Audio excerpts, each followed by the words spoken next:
I think it's really important to look at the impact that having a high caseload and workload has on clinicians. And if you're a clinician who is listening to this, to know that you have choices and you have options and you can self advocate. I know there's a lot of people out there that it's a little daunting to be able to, or fearful to stand up to administration or to stand in your power and to share your concerns. But this advocacy needs to happen in order for our jobs to be sustainable. Hey there, and welcome to the Speechy Side Up podcast. My name is Vanita Litvack, and I am so grateful you're here. I'm an ASHA certified speech language pathologist, author, and augmentative and alternative communication consultant who is obsessed with helping SLPs like you stop reinventing the wheel and connect with other SLPs in the trenches. Have you ever wondered how other SLPs seem to be doing it all with ease? Well, around here, you'll get to hear firsthand how SLPs are really getting things done while keeping evidence-based practice and self-care in mind. Think of this as a coffee date with your SLP friends. Get ready to be challenged and encouraged while we learn together.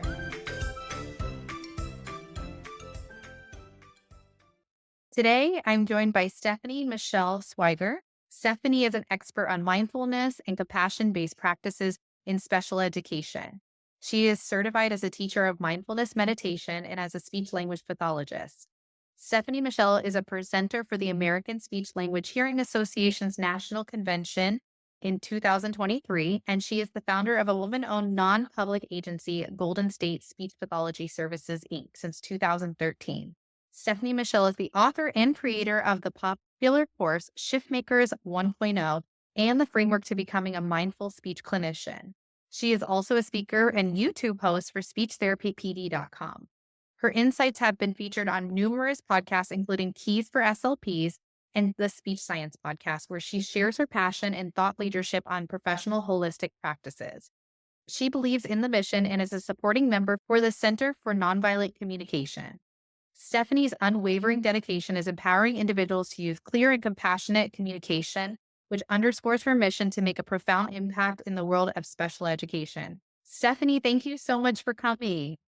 Yes, absolutely. Thank you so much for having me, Vanita. I was very excited about this. I'm so excited. So does that cover everything, or is there anything else you want to add before we start talking about the principles of nonviolent communication? I think that covers everything. I do want to give a little shout out. I attended your SLP Creative Con Oh, just good not year. too long ago, and Okay. it was incredible. And I want to just say, so I had come across it and I had never attended one of those before, and I didn't sign up next time. I'm going to sign up and do the paid version and get the CEs, but I think it was starting at 6:30 in the morning California time, and I was on spring break. So I was like, that's a little early for me, but I was able to pop in, and in just the short time that I popped in, the presenters were phenomenal. So I'm now working with Sarah Brashears because of that through Social Mogul. Yeah. I know we're getting our work started in the next couple of weeks. So we've already started doing some of the preliminary work together. So I'm really, really excited to be working with her. And I learned about that through your convention. And I also reached out to Rian, your Yeah. account. I just talked with her. That's why I was late. Okay. So it was actually her. I reached out and I said, I learned about you on this SLP Creative Con and everything that she was sharing. I said, oh, it would be really great to have, as a business owner, an accountant who understands that, understands the SLP world. So that was a golden nugget I took away. And we have a call set up for next week. So there was a presenter that spoke on branding and Google profile. I'm like feverishly taking notes, like, oh my gosh, there is so much information from all these different speakers. So I just wanted to say thank you for that. It was my first experience. I know that wasn't, I don't think the first convention that you did, but I'm going to be jumping on to watch the next one because I'm walking away with all these goodies. Well, good. I'm so glad you found a lot of resources through that and have been able to Yes. with those professionals. They're amazing. So glad that you enjoyed it. Yes, it was a lot of fun. I was glad I was able to listen. Well, thanks for the shout out too. So let's talk about you. What are the challenges that clinicians face when they're given high workloads and caseloads, which we know is a big problem in our field? Right. So, as you mentioned, I'm an owner of an agency, so I do work with a team of SLPs and SLPAs in school districts in primarily Southern California, also Northern virtually. And as an SLP myself, I'm a practicing school-based SLP myself. It's a real struggle. Like, when we say the struggle is real, it's not just cliche. Like, this is a problem. I think post-COVID, this is something that is continuing to grow as a problem. Caseloads are swelling in numbers, workloads are swelling. Caseload can't be looked at as just a caseload. You have to consider workload as well. So we have a lot of concerns moving forward in the school setting or virtually with our caseload numbers and how much work that is being asked of us or the expectations that are being placed. And I think part of it also, we have to look at one of the variables that is kind of compounding this is right now we know there's a lot of turnover. There's a high SLP turnover rate. So it's not that there aren't enough SLPs, it's that there's not enough SLPs that want to work in the school systems because this is one of a few problems or concerns that are sort of pushing people away. So I think it's really important. That's why I wanted to talk about that today on this show. I think it's really important to look at the impact that having a high caseload and workload has on clinicians. And if you're a clinician who is listening to this, to know that you have choices and you have options and you can self advocate. I know there's a lot of people out there that it's a little daunting to be able to, or fearful to stand up to administration or to stand in your power and to share your concerns. But this advocacy needs to happen in order for our jobs to be sustainable, really.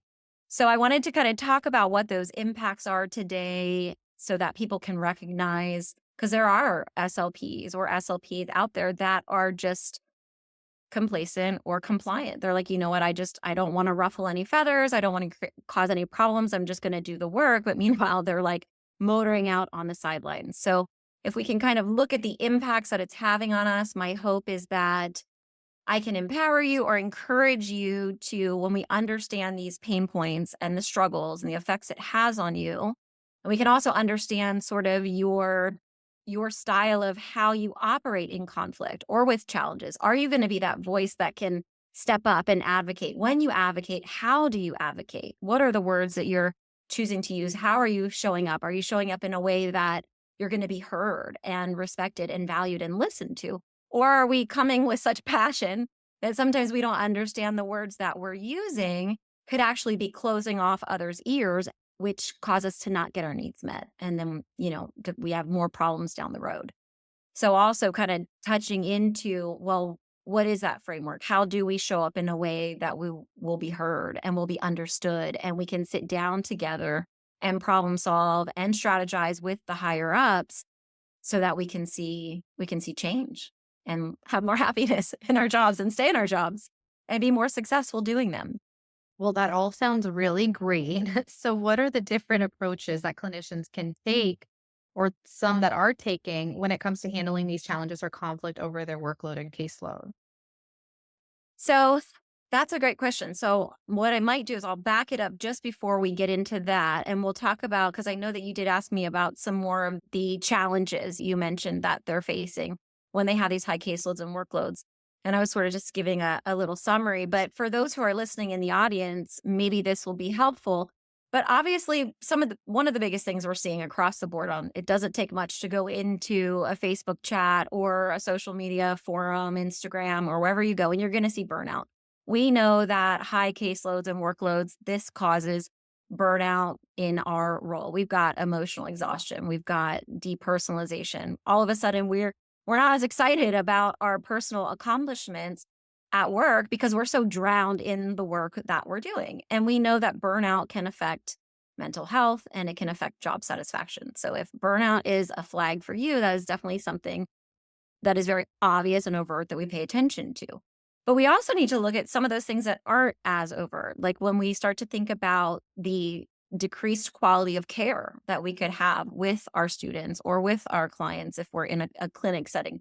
For example, we all know that too much of something, like too much quantity, can decrease the quality, right, of our interaction. So now we have this high caseload and these high workloads. What does this mean? This means that the quality of the attention and care that we pay to our students could potentially be reduced. And in ways such as making errors. I don't know about you, but when I got so much happening or or I'm rushed to go from one therapy session to another, we can make little mistakes. And this isn't a job that we want to make mistakes in or have oversights or we want to diagnose. So those are important things to think about, looking at the quality when we have so much quantity. We're no longer having those little small talks with the secretary when we come into school, or we're no longer having those important and necessary collaboration times with the special education teachers because it's like, I gotta go. I gotta, this is already cutting in. I picked up my kid, but this is already cutting into the session time. We know that high caseload and workload causes increased stress. I have people on my team that call me and they're like, we're stressed out. Our stress levels are really high. And not all stress is bad stress. We don't want to avoid stress completely. It is how we look at our relationship with stress, but we know that prolonged stress over time for months, and let's go for one progress report period to another, talking in terms of like school-based therapists, we know this can create physical ailments. We can get sick, we can get colds, this can turn into not just physical ailments, but now maybe we're feeling depressed or maybe we're feeling anxious. So I would say those are important flags to think about. It's becoming more and more talked about, which is really great and important to think about work-life balance. This is something that, we're all shouting out like, no, this is a core value of mine. This is important to me. And how many times when we have that extra work because we have high caseloads and high workloads that we're bringing it home. And we say we're going to leave our work at the school. We're like, nope, I'm going to leave it behind. But how often do we do that? There are times that we're bringing it home or we're thinking about it at home or it's bleeding into our weekends. And now maybe we're not making that extra time to exercise, right? Because we don't have that time because we think, well, I do have this IEP. I do have to show up and sit down in front of advocates. So I can't just leave it behind or it won't get done. It does need to come home with me, right? So that work-life balance sort of gets muddy. So if that's you and you're listening and that's a flag, that's something that you want to pay attention to when you're thinking about your caseload and your workload. Looking at the turnover, look around at your school districts or the sites that you're at. If you're at a non-public school or charter schools, whatever your setting is, maybe you won't notice this as much if you're remote working with students, but look around at your environment and is there a lot of turnover? And I'm working with some districts right now through my agency where we have turnover not just with SLPs and helping professionals and OTs. There's turnover at the admin level with program specialists and directors and superintendents. I mean, it's a very real thing. People are just it's easier sometimes to exit the job than it is to face the challenges. And a lot of the SLP turnover, when you talk to therapists or you're looking online, they're leaving their jobs because they're saying it's not sustainable.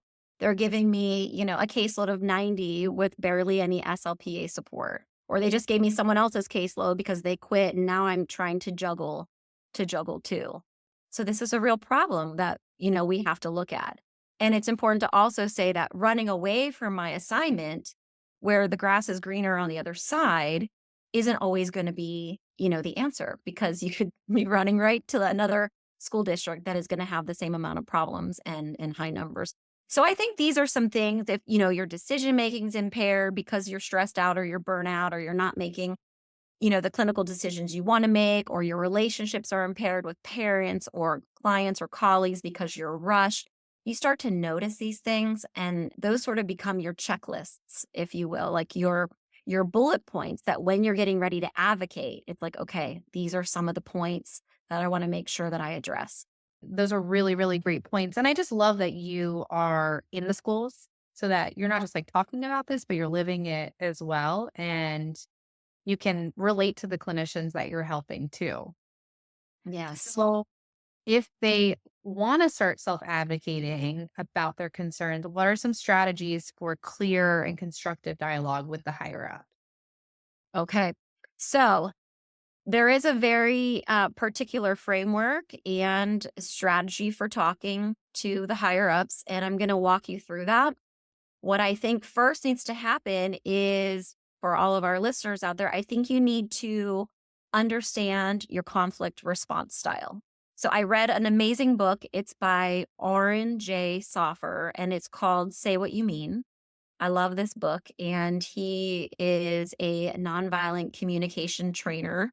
And he talks about pretty early on in his book the importance of self awareness. So it's really connecting with ourselves to understand, okay, who am I in this situation? So now I'm this SLP or SLPA, and I've got this high caseload and workload. Who am I when things start to feel tough, when times get tough, right? How am I going to show up? And how do I handle those challenges and those conflicts? So Oren shares in his book, he gives four different, and there could be many more than four, but he particularly gives four different conflict response styles in this book that I find to be really helpful when we're looking at self-awareness. The first one is conflict avoidant. The second one is competitive confrontation. The third is passive. And the fourth is passive aggressive. And the reason I point these out is because this self awareness, there's pros and cons and strategies behind each one of those habitual ways that we can respond to conflict. And he sort of goes into some of those. But when we look at those, so I want to kind of just, if it's okay with you, I don't know, I'll just give like a brief little overview. If I were to ask you, for example, if you're maybe having a conflict, Vanita, or a challenge in the workplace, it with maybe it's in collaboration, let's say in collaboration with people on your team, and something comes up and there's this, it's brewing and it feels like a heated moment, people are getting a little triggered, emotions are kind of rising. How would you say you are in that particular moment if there's something that maybe you're not agreeing with? Are you conflict avoidant? Are you competitive confrontation? Are you passive or are you passive aggressive? Or would you like me to kind of give you a highlight of each of those before you guess? Or do you already kind of have a feel?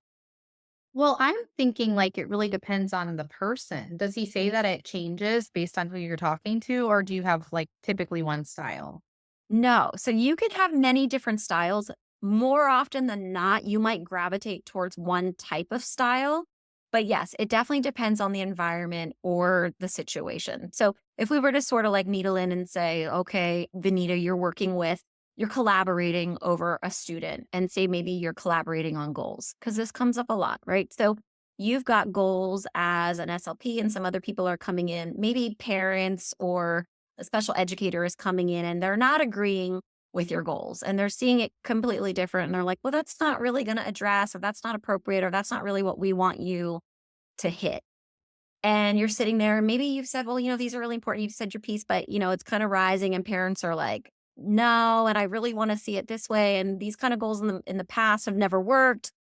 Where do you kind of go in that moment? Are you sort of conflict avoidant where you're like, okay, you know what? I don't want to ruffle any more feathers. I'd rather just not get everybody heated, and we'll just kind of like avoid this topic?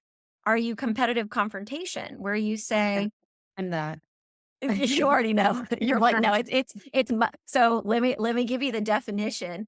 Competitive confrontation is like, I'm right, you're wrong. Okay, my voice might raise a little bit. My tone of voice might change. I'm going to become a little dominant in this situation, that no, it's got to be this way because now my need become priority over everybody else's needs. And we might think this sounds like, whoa, a little more harsh when we define it. We see this a lot in politics too. I had been this way through the years in schools too, where I was like, I'm firm on my belief, but it's different than being strong on your belief and advocating in a compassionate communication way, which we're going to talk about. Because with competitive confrontation, you're rising up superior to others, others are inferior, others' needs don't matter, and you want to meet your needs at the expense of whoever or whatever. I'm not worried about it. Like, it's got to be this way.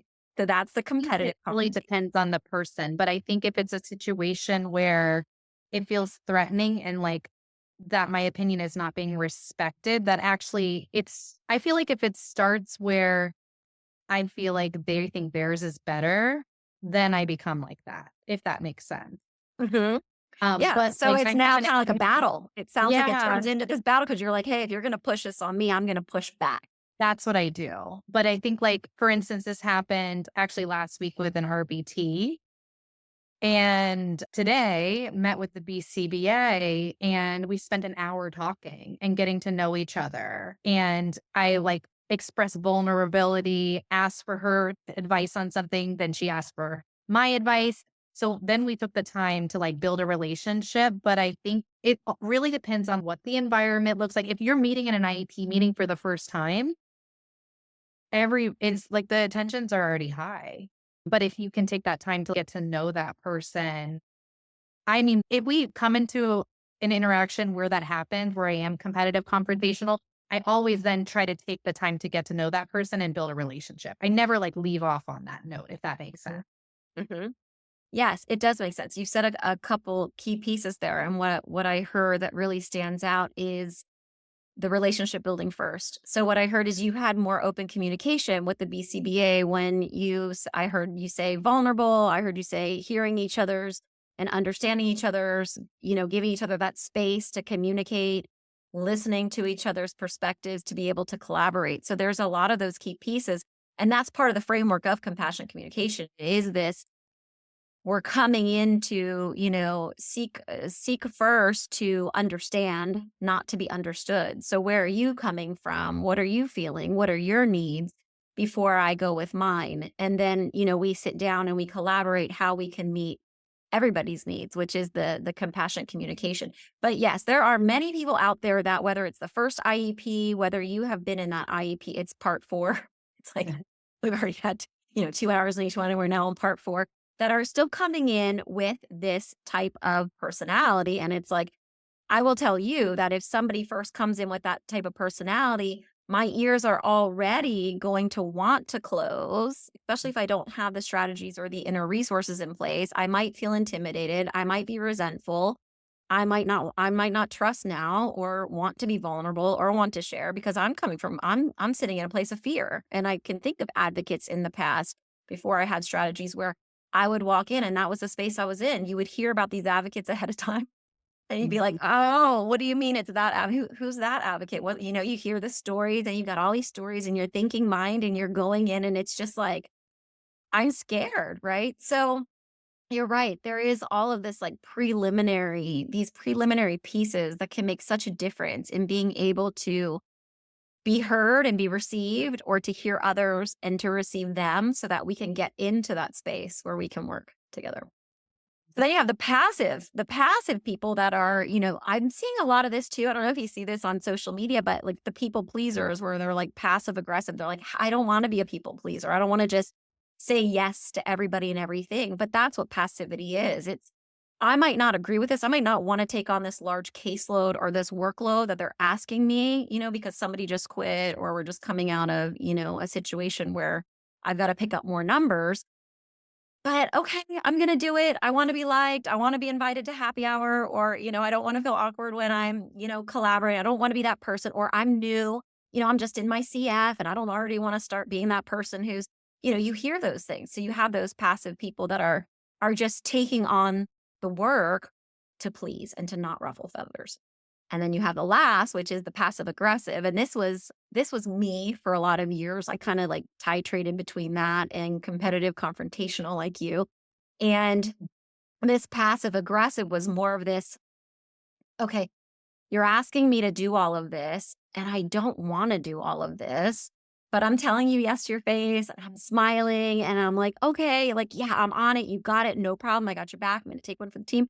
But meanwhile, now behind closed doors, I'm like, sure. I'm mumbling and grumbling and talking smack on whoever gave me the work, or I'm like putting down, the district, like this is their fault, and I'm shaming and blaming them for they don't have enough money or they're not using their budget stuff the right way, and it's their fault that they're not hiring and they can't retain, and all these judgments. But I said yes. I said yes to the face. But now, if I'm passive aggressive, I'm like, okay, you're going to give me 90 kids. I guess I'm not going to get to this therapy group. Well, I guess that IEP is just going to have to wait or that new referral that just came in, that's not going to get done. Like this, I'll show them, you want to give this to me, you'll see. I'll just let it fall apart essentially, even though I said yes. And what happens now is you have more and more problems. So that's when Oren explains, there's these, and again, these are not the only ways of responding to conflict, but these are some of the top ones that popped up that he categorized that I was reading them. And I'm like, I can relate to that. I've seen people like that. That makes sense. So there are pros, in certain situations. Like When we're passive, there can be a pro to saying, okay, I'll do it if we don't want to use it, or if we don't want to do it, but we're saying yes to people. The pros in that is, okay, maybe you're honoring your needs for belonging, or maybe you're honoring your needs for acceptance in that moment because it's like you'd rather like fit in and make friends than stand up, for. But the con is like with a passive person, you have to have really strong inner armor. You have to have really strong resilience. You have to have all those soft skills, strong soft skills, because what happens over time is with passive people that just are people pleasing that, yes, I'll do it, I'll do it, I'll do it. This could be a breeding grounds for resentment because it's like what happens when you're like, I just don't want to do it anymore. And now I've asked one person to do something for me and they don't do it. And then we just break, right? Or like the competitive confrontationalist, the cons to the pro might be, hey, you're trying to meet your needs, you're going to get your needs met, maybe. But what are the cons? The cons are, we're crashing bridges here. We are not building connections to one another. We are like dividing ourselves and separating ourselves, and we're not going to be liked, and we're not going to be have those deeper connections on the team. Or there's going to be a lot of resentment that's happening, and maybe less productivity because we haven't considered everybody's needs. We're not being innovative now on how we're strategizing. So I thought it was really important to kind of share with your audience these different conflict styles. And it's like you said, people can, depending on the situation you're in, you can relate to each situation in a different way, depending on the relationships you already have with the people or if they're new people. But it's important to kind of look at, take note of when it is something that makes your heart race. If you're walking into a collaboration or a meeting, or, you're talking with a higher up, if it is something you're nervous about or something you're tending to avoid, look at that. Look at how, if you are having struggles with your collaboration between, if you're an SLP and you have an SLP that's supporting you and there's maybe some drama there, or, if you're an SLPA and it's like the SLP is kind of like, I kind of see this relationship where they're, superior to me and I don't have this freedom to do what I want to do and I'm afraid to speak up. Look at all those different challenges that are coming across in the workplace and do that self-awareness. The invitation is to really self-reflect on those different habitual response styles and kind of say, how am I operating, in this challenge? What's coming up for me? And I created a free quiz on my website. If anybody wants to take it, you can complete it under 2 minutes. It's called What is Your Conflict Response Style? And I think it's like 10 or 12, maybe 15 quick questions about the workplace. So whatever setting you're in, if you're a helping professional, and it kind of, you answer the questions quickly. It's multiple choice, the different possible responses, and it will give you a personalized PDF that will tell you what your conflict response style is, or at least the questions you've answered, what the percentage leans towards. And then the pros, the cons of that strategy, the pros, the cons of that response style, and then strategies on how to move forward, which is what we're going to be talking about next. But the strategies of, okay, when I'm in this state of fight, flight, or freeze, or I am triggered, how am I showing up? And is this the best way to really meet my needs? Because it really comes down to, if we just avoid conflict, you're giving up on your needs, right? And if you're just people pleasing, you're putting your needs to the back burner in front of someone else's and so on. So if I'm just running away from a job, that's like conflict avoidant. How can I stand in my power? How can I feel good about how I'm showing up? And how can I use wise speech to be heard so that we can really start to create real change in the workplace? We can stay in our jobs and we can advocate in a way that we can get those smaller caseloads and workloads and be happier and be more productive and have it ripple effect out so that other SLPs and SLPAs are doing the same. And it becomes industry standard, which is really, I think, what we're all hoping for. Oh, so my website, if you want to take that quiz, is goldenstateofmindpd.com. So if you go to goldenstateofmindpd.com, and that's PD like professional development, on the homepage, like halfway down, you'll see you can click on the conflict quiz. And if you guys are interested in that self-awareness on how you respond in challenges and conflicts, feel free to reach out to me and let me know what came up for you. So where does like trauma informed care fall into play here? Because we're just like different neurotypes. fall into play here? Because I'm just thinking about like people's nervous systems and past experiences and how that might influence the type of interaction style that they have. Yes. So we're all coming from this place. Our nervous systems is like the fight, flight, freeze, right? So when we're triggered, it's like our body still kind of thinks that we're getting attacked by what was it, like saber-toothed lions or something crazy like that back in the day. Like little baby threats can feel really big. And our nervous system is really important. It's great to have those triggers so we can respond quickly when we need to. But we also need to understand when some of these triggers are not the saber-tooth lion or tiger or whatever it was that, was attacking people. And we don't have to allow our bodies to go into such stress, right? Or maybe it goes in quickly into that stress, but we're able to regulate ourselves a little bit, more quickly. So when it comes to challenging conversations and difficult conversations and different neurotypes, there's all different ways that we can approach conversations or handle challenges or respond when we're triggered. But the fundamental piece is we're all triggered, right? Like something impacts us. So I think, and this is probably for maybe another episode in the future, but the first piece really is before you connect and communicate, the first piece really is you need to center yourself. You need to be in a grounded space, grounded in the sense that when you are in reactivity mode, that might not be the best time to move forward and approach and have the conversations and say the things and do the actions, right? Because it's in that space that we're not completely, I mean, there's so much evidence-based research on this that we're not clearly focused in those moments. We're not tapping into the parts of our brain that we need to when we're in that state of fight, flight, freeze. So the biggest thing I would say is for everybody, wherever you land, or however you think, or however you fall with your response styles, centering yourself would be, and this is the mindfulness piece, is really saying, okay, like I'm going to pay attention to my body. And I notice in this moment that I'm triggered or whatever I just heard really upset me or my hands are shaking or my heart's racing or I'm feeling a little uncomfortable or like I can't think right now. I'm really super distracted because I can't get over what I just heard. Like, did this really happen? So at that point, we need to go into centering. And centering is being able to relax our nervous system. And there's many different strategies that you can use to do that.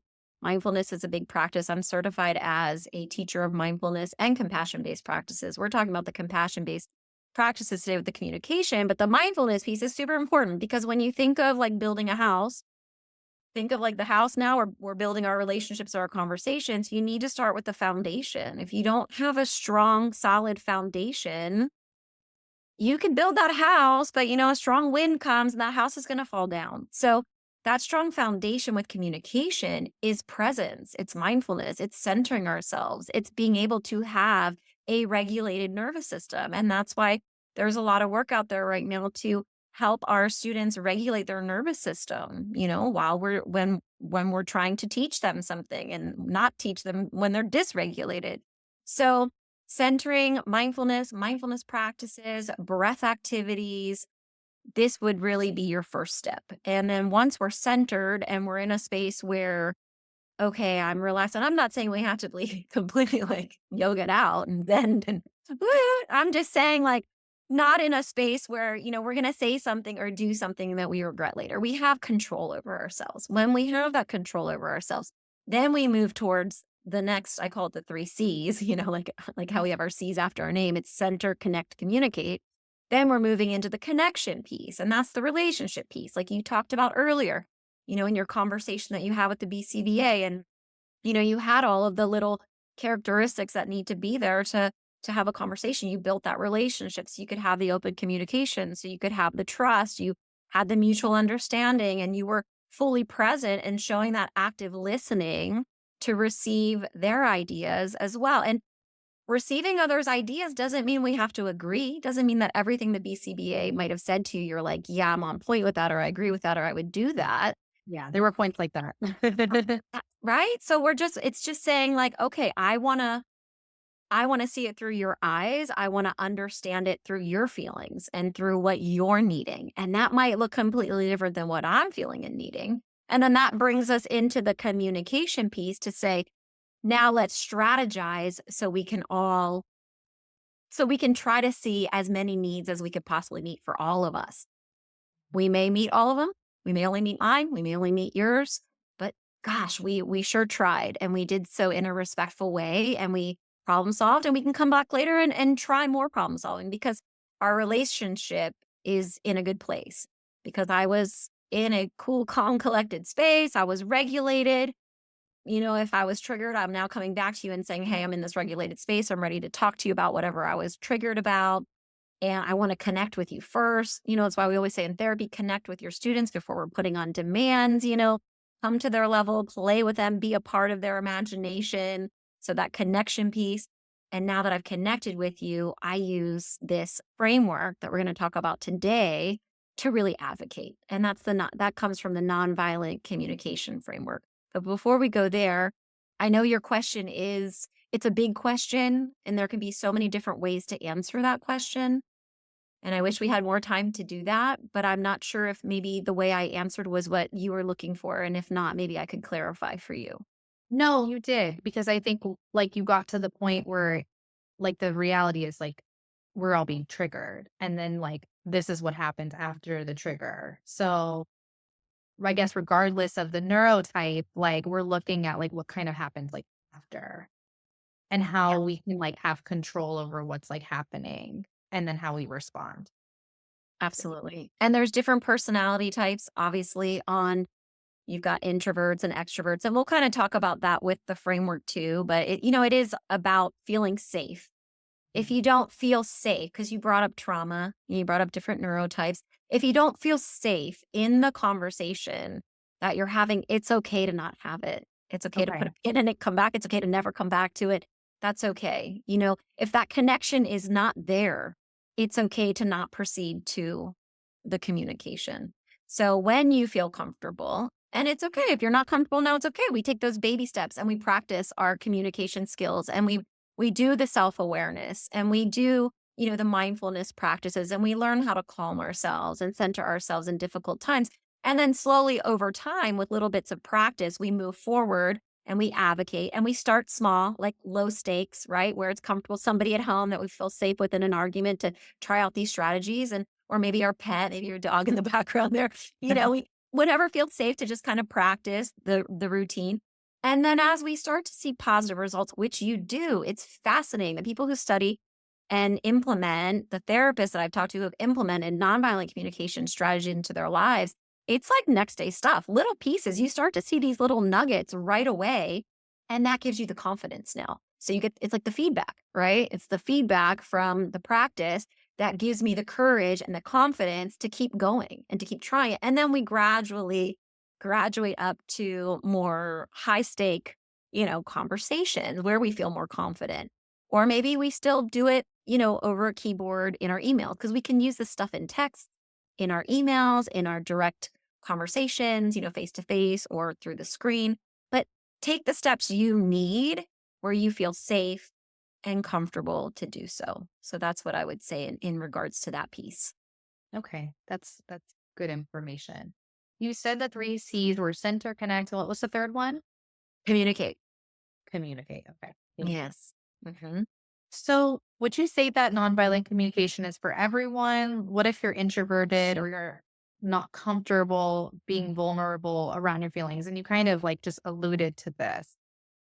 Right. So when we look at the framework itself, and I'm going to just broad stroke this for the interest of time, there's 4 steps to the pathway that Dr. Marshall Rosenberg, and if anybody wants to learn more about that, they, the Center for Nonviolent Communication says you can go to the website cnvc.org. And there's actually local and regional places around you in your neighborhood that you can check into and you can tap into free resources. But Dr. Marshall Rosenberg, he is currently deceased, but he was the one who founded the Center for Nonviolent Communication, and he did the 4-step pathway. And the first step is observation, the second step is feelings, the third step is needs, and the fourth step is requests. So this framework is available for everybody. Okay. So this is the framework you follow. So when we think about observations, we're all skilled therapists or helping professionals. We know how to make an observation. And by observation, we are framing it in a way that is as neutral as possible. So instead of saying, that child is real, I kind of noticed that child's really disruptive during music class. Okay, well, that's a judgment statement. So we would reframe that into compassionate communication and say, I noticed that the student was not able to regulate themselves during that 30-minute music class. So now I'm taking my observation. It's very clear. I'm pulling out any judgment, criticism, blame, diagnoses, labeling. I'm taking all that away. So it's super neutral, right? And the reason neutral is important is you want people to receive your information. If you tell someone their child's disruptive, do they want to talk to you? Do they want to listen to you? No, probably not. So we were reframing observation. So that's the first step, is getting real clear on when I see, when I hear, when I notice, when I smell, when I taste. Those are your sentence starters. I love sentence starters as an SLP. Observation. Step 2 is feelings.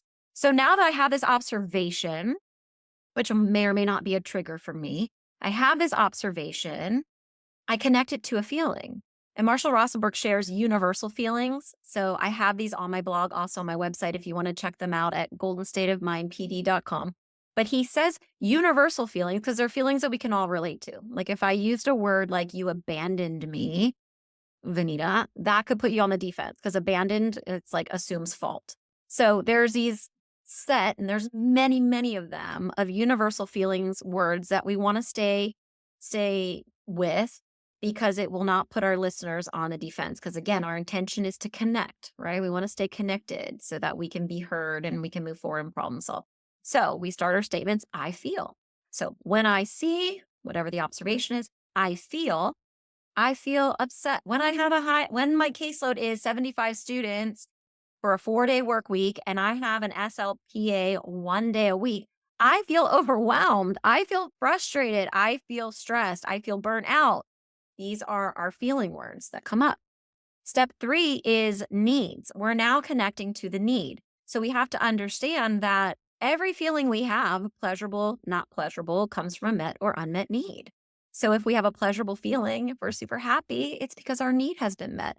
If we're frustrated or angry, chances are there's an unmet need somewhere in there. So again, Marshall Rosenberg has a universal needs bank. And in my teachings, I share a lot of professional development on this. I share how, just like we moved away from judgment into observation and we moved away from non-feeling words into feeling words, I teach about how we're moving away from strategies and into needs, because people often think that a strategy is a need. Like if it's like, well, I have a need for, trying to think, I have a need for 40 people on my caseload. Okay. That's a strategy to meeting a need for ease, to meeting a need for, more productive outcomes. So when we connect to our needs, and again, looking at Dr. Marshall Rosenberg's universal bank, there's needs like I have a need for creativity. I have a need for meaning. I have a need for self-worth, for collaboration. I have a need for contribution. I have a need for peace. Obviously, like you have things like food and air and shelter and water that are our needs too, but I have a need for connection, right? So I have a need for value. So when we think about our needs now, we know that if these needs were met, it might change the feelings, right? So when I have a caseload of 75 students and only 1 day of SLPA support, I feel overwhelmed. I have a need for support. I have a need for help. I have a need for understanding. I have a need for shared reality, like for you to get like what this really means, like for you to see it, how I'm experiencing it. So we got to connect to those needs if we're going to advocate. And then step 4 is request. So Marshall tells us that if we're going to make a request has to be positive, clear, and actionable. I don't know if he says it has to be, because he's not about the you should, or you have to language. So he invites this request to be positive, actionable, and clear. Okay. So we want to be really transparent in what we're requesting. So if I'm going to go advocate for my caseload now because it's over the top and I'm overwhelmed and I have a need for help and I'm about to lose my marbles, I need to know what I am asking for. Okay. And now my request are my strategies. My request is, hey, can I have an extra day of SLPA support? And they might say no.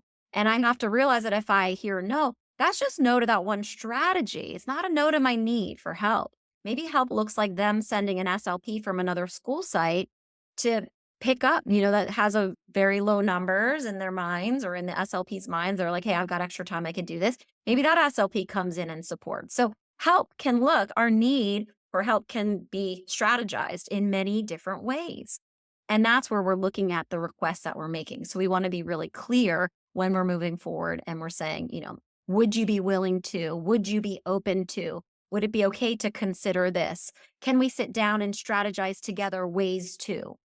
And that becomes now your request. So it's that framework: observation, feelings, needs, and request. Now is your outline, and it's your job to kind of go in, fill in those pieces of what it is you're noticing, what feelings are coming up for you. Make a checklist, look at that universal feelings list, put the little checklist next to it that's very real for you, and sit there and do some self-awareness on, like, well, what am I really needing right now? Like, why am I feeling like, X, Y, and Z? And some people don't have that vocabulary. Other people have that vocabulary very, accessible. But if you don't, Marshall does a great job with those word banks just to get you going. And it's really great to use them too, because it helps you expand your vocabulary bank of feelings and non-feeling words and needs versus strategies, because not only are you going to use these, but you can start to listen in this way when your students are talking to you, when your husband's talking to you, when your child's talking to you, when your coworker is talking to you. You start to identify, and this is empathy. You start to understand, I think this is how they're feeling. This sounds like this is what they're needing right now. And now I can turn around and say, are you feeling upset because you're needing more quality time, because you're needing more communication, because you're needing more efficiency? And we start to get that vocabulary more readily available. And when people feel heard and they're like, yes, that is what's going on for me. And maybe they didn't even know that was their feeling word or their need, or maybe they did. They feel that connection with you because now you're on their page. And that's that empathy piece that's so important. So there's just so many benefits that come from following this framework and kind of taking a look at, your situation, your scenario, filling it in with neutral observations and the way you're impacted, again, staying neutral by your caseload or your workload, stating all of those, stating the feelings that come up for you when you have that high caseload and workload, identifying what your needs are now, getting real clear on those, and then strategizing and knowing, who do I need to ask?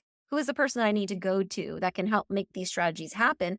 Or who can I say to, and if there's other strategies we can put on the table, I'm all ears. Like, I'm open to anything right now to make a new reality for myself because I'm not happy.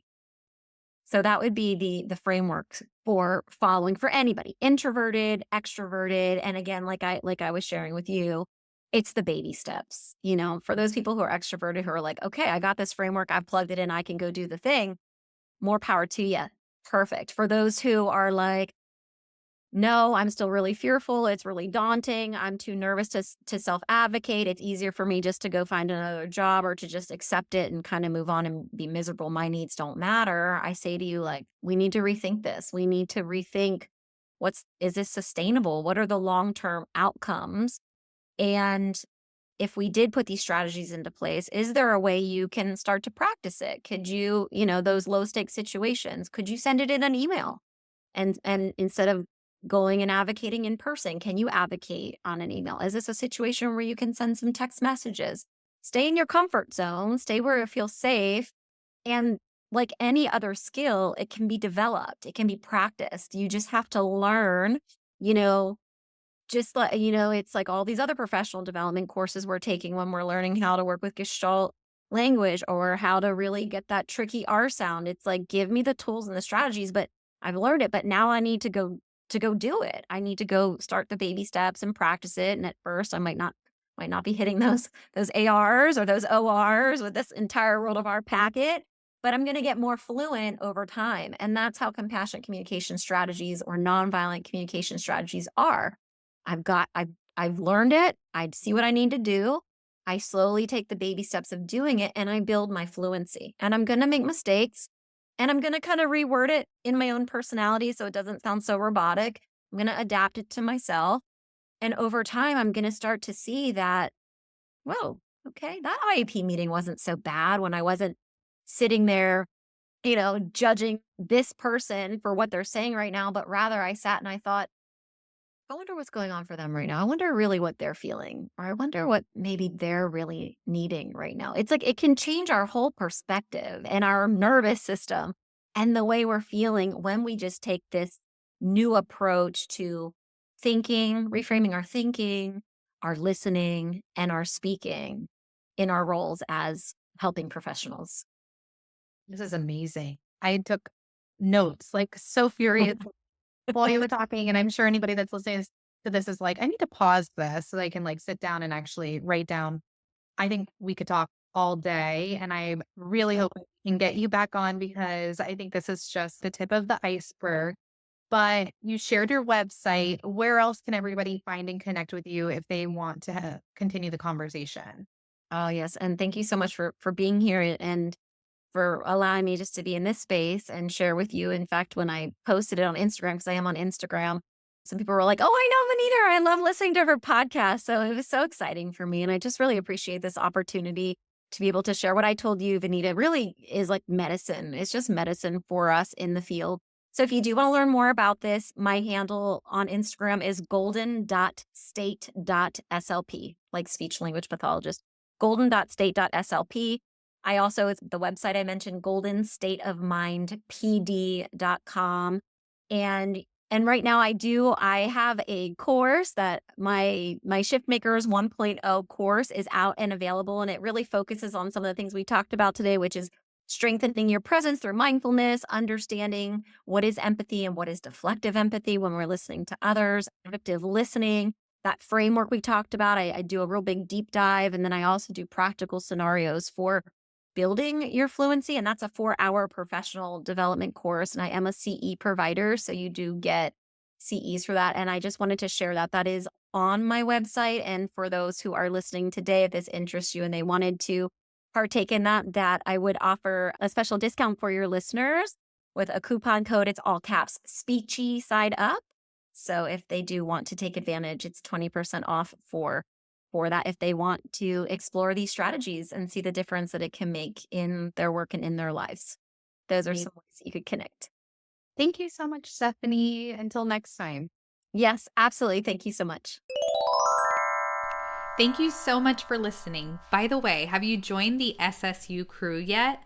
By joining, you get access to the free good section on our website, plus podcast updates, special event notifications, and therapy inspiration. You can sign up at bit.ly/join SSU crew, all lowercase, or just find the link in this episode description. Also, don't forget to take a screenshot of this episode so that you can always refer back to it and share it on social media if you really love the topic. Take care and remember to always fill your speechy side cup first before you can pour into others.